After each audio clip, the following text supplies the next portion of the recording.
I mean, it's great for investors, right? As long as you weren't closing on a deal just as that happened, then you're buying sites with the same level of traffic for a lot less. But for sellers, I mean, it's brutal.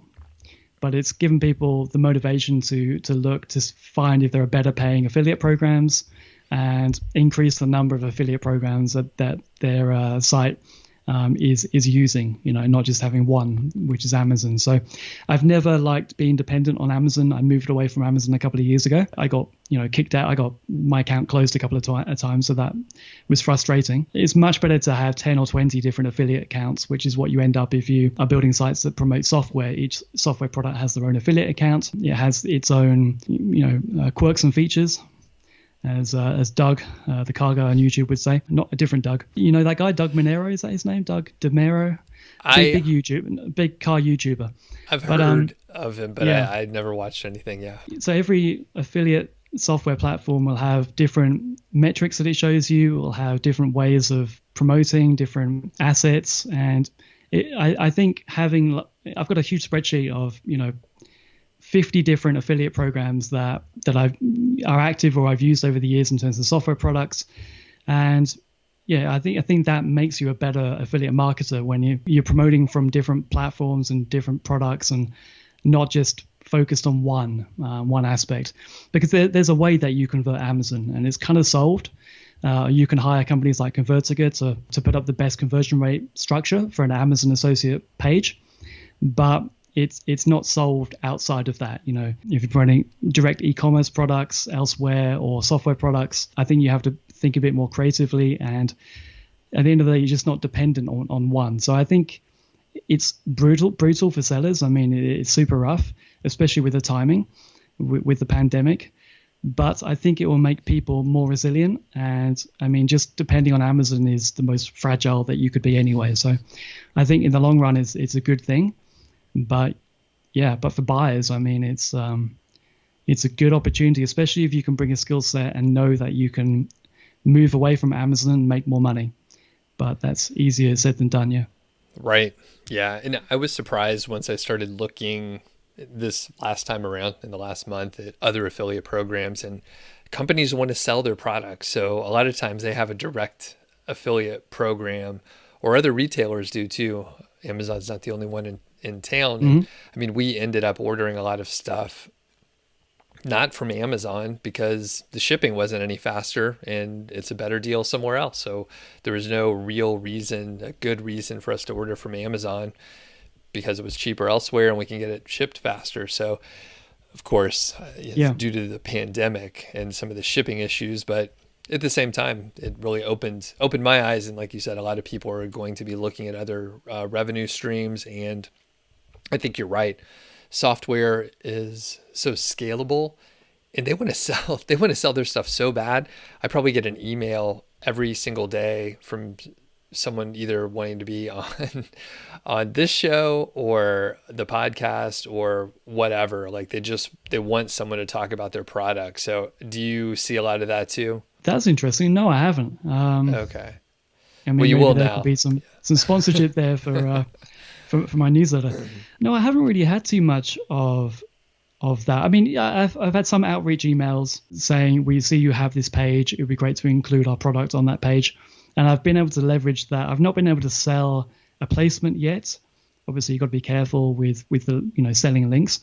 But I have been able to leverage and say, yeah, sure, if you can create some unique content and then I copy and paste it in the page. That's one of the benefits of having a direct relationship with companies like software companies. You can kind of set your own terms. You can't obviously do that with something like Amazon. So it's just a much stronger position having more affiliate accounts, and you got to diversify. I mean, there's no reason not to add an ad network to your site.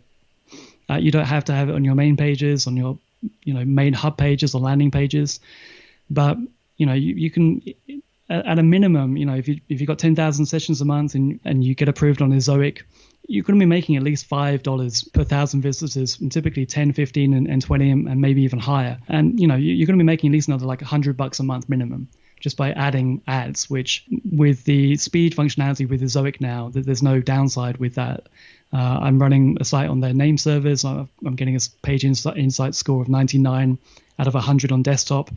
So they've made my site faster by running ads on their platform. So you've got to be diversified. If you're wanting to do this for longer term, then I think you have to start thinking and building additional traffic sources. If you're doing it to build up a niche site and to flip after a couple of years, then you don't need to do this. But if you want to hold the assets longer term, you have to build a direct relationship with you have to build an audience. And I've done that with one site, a very small authority site around funnels. I built a pretty big email list. I got over 10,000 email subscribers, and that drove, in some cases, that drove the majority of the revenue. And so, yeah, I think it's time to reconsider all these different aspects and not be dependent on organic search traffic from Google. Obviously, that is the game that we are in. That is what a content site does. But if you can build an email list as well, if you lose your search traffic, at least you're able to generate revenue and figure out how to get that back. Because most Amazon associate sites you see listed in marketplaces, if they lose their search traffic, their revenue goes to zero. So you want to be less fragile, and like having subscribers in whatever form, I think is for me that's the best business model that you can have as a content site owner or a content creator. I think subscribers and potentially paying subscribers is the best model to focus on longer term, or at least to add as additional monetization channel and additional traffic channel as well. Yeah. Awesome. And are there any sort of keys that you look for in a niche or industry where you think, yes, there can be a community, we can build an email list, people will want to subscribe? Are there any like key aspects that you look for? I think that you can do this in any niche. I really do. But I think that you need to want to. So you're not going to build an audience and a community yourself as a site operator, as a content site builder, if you don't care about the niche that you're in. It won't happen. So if you want to do this and you want to be more anti-fragile, or trying to achieve the concept of anti-fragile, which is reading Nassim's books since the pandemic, then you should look to try and create an audience that can kind of carry you through bad times. And so like a Google update or like an Amazon update. So I think you can do this in any niche, but you need to care about it. You need to be, into the subject matter. You need to be passionate about it. And so it's not for everyone. I mean, niche sites, affiliate sites, it's not going to go away, and you can just do the keyword research, you can outsource the content, you can outsource the link building and rank a site and flip a site, and that's perfectly viable. But if you are at the two gods of Google and Amazon, if it's Amazon site, Google and Amazon, by doing that. So if you want to be able to sleep easier at night and hold these assets longer term, then building an email list, building an audience, getting return visitors is the way to go. And the platform that I've chosen for this newsletter is called Substack, and it's predominantly for writers and podcasters. But I can see the ability to make a full-time living creating publications like this, and actually not needing any of the technical stuff that comes with WordPress. Everything I'm doing now is on Substack. It's really refreshing. I think that anyone can create a full-time living in any niche doing this now. If you choose to do so, you just need to build up like a free subscriber list, a free email list first. You need to get to 1,000 to 2,000 email subscribers. I think is a good place. And then once people learn about you, value your content, like what you're doing, want to support you, you can create premium content, paid content, and a percentage of those people are going to go with you. And so with Substack, they say aim for 10%. Other platforms, it's like 3 to 5%. At the moment, 3% of my free subscribers are now converting into paid subscribers. But I launched on Substack a few weeks ago, so that's now catching up. That's kind of rising quite quickly. That will level out. But yeah, so with what I'm doing, I now have companies sponsoring the newsletter. So I have ads. I'm able to drop in affiliate links, and I have a paid subscriber list as well. So there's 3 different types of monetization, and I own those subscribers in terms of the Stripe account. And it's not a Google play. Like I don't care about search traffic at all.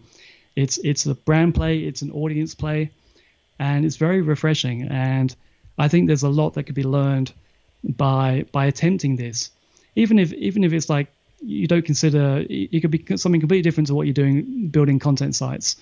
Just find something that you're most passionate about and see if you can build an audience, because by getting that skill and understand and learning how other people are monetizing their lists by creating paid subscribers, I think is a very valuable skill set that you can then apply to whatever website that you want to build out and hold longer term. So yeah, it's a whole new world. I've learned a lot, and it feels a very natural fit, and I feel stronger than ever. That no one can take away my audience, whereas Google and Amazon can take away your livelihood if you are dependent on them. So overnight, yeah, I'd recommend people look into that. Yeah. Yeah, and it's funny because like we said, we've known each other for a few years here, and I was like, what is he doing? Like content is free out there, everyone's giving it away for free, but it definitely makes it a, not valueless, but it's a commodity where people don't really pay attention to it. And I didn't see the opportunity until just a couple of months ago, and now I see such a huge opportunity. It's ridiculous for so many people. And so with the podcast, what I'm doing now is the first 30 minutes is free for the free RSS feed that everyone gets, and then after that it's for paying subscribers. I saw the Acquired podcast, Acquired.fm, which is to do with venture capital. They were doing that. I've seen a couple of others doing that, and thought, okay, this seems a pretty good way of doing it. You don't have to create additional content. You can just cut up the content that you're already creating and put part of it behind a paywall, and people are subscribing from it. Like I sent a podcast episode on Friday. Directly from that one post, 5 people signed up as paid subscribers. I assume because they wanted to hear the second part of the episode. So yeah, you need to really, content has been seen as free, but I think you can reconceptualize your content as the product going forward, and not having to put out free content all the time in order to sell a course, or in order to sell, training or consultancy or services. The actual content can be the product that people value and will pay for.